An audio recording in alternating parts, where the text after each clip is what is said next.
Мен номер 3 Хромтау орта мектебінің 11-ші Ә сынып оқушысы Темірғали Аружан. Мен осы қысқа демалыста Мұхтар Әуезовтің Абай жолы роман-эпопеясын оқыған болатынмын. Негізінен Абай жолы роман-эпопеясында Абай Құнанбаевтың өмірімен қана шектелмейді, яғни 19 ғасырдағы қазақтардың салт дәстүрі, менталитеті, өз ортасы мен отаршыл саясаттың әділетсіздігі мен шынайылығын суреттеп көрсетіледі. Және де осы Абай жолының құрылымымен таныстыратын болсам, Абай жолы негізі 4 томнан тұрады, яғни 4 кітаптан тұрады.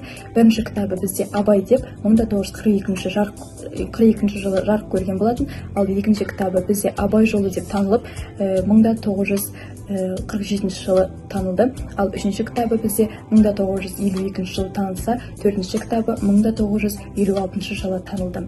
Яғни құрылымына келетін болсақ, 4 том 26 тараудан және 2 эпилогтан тұрады. Осы Абай жолының негізгі кейіпкерлері бізде Абай Құнанбаев және оның әкесі Құнанбай болып келеді. Сонымен қатар бұл шығармада кейіпкерлерді екі негізбен қарастыруға болады. Бірінші негіз ол әрине тарихи кейіпкерлер, тарихта болған кейіпкерлер деп қарастыруға болады, ал екінші негіз ол бізде ойдан шығарылған кейіпкерлер деп қарастыруға болады.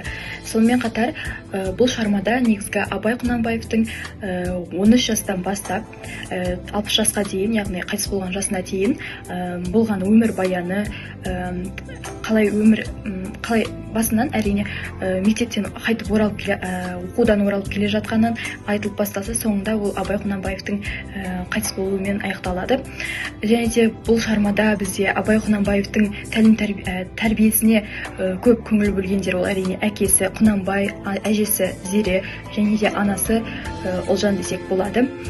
Енді осы Абай жолында 4 томмен қатар осы 4 томда негізгі бөлімдер болады. Бізде яғни бірінші томда бізде 7 бөлімнен тұратын болса, олар қайтқанда, қатқабатта, жолда, шытырманда, өрде, белбелесте және де қияда деп бөлінеді бөлімдер.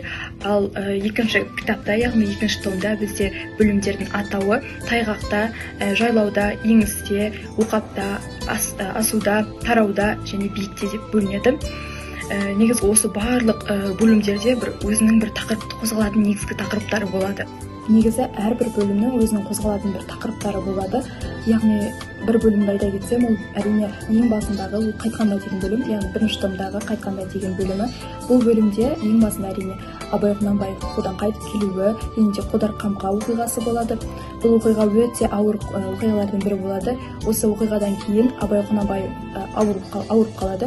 Содан кейін Барлас пен Байкөкше деген адамдардың, яғни ақындардың осы ауылға келуінен Абай осы ауруынан айнығып кетеді.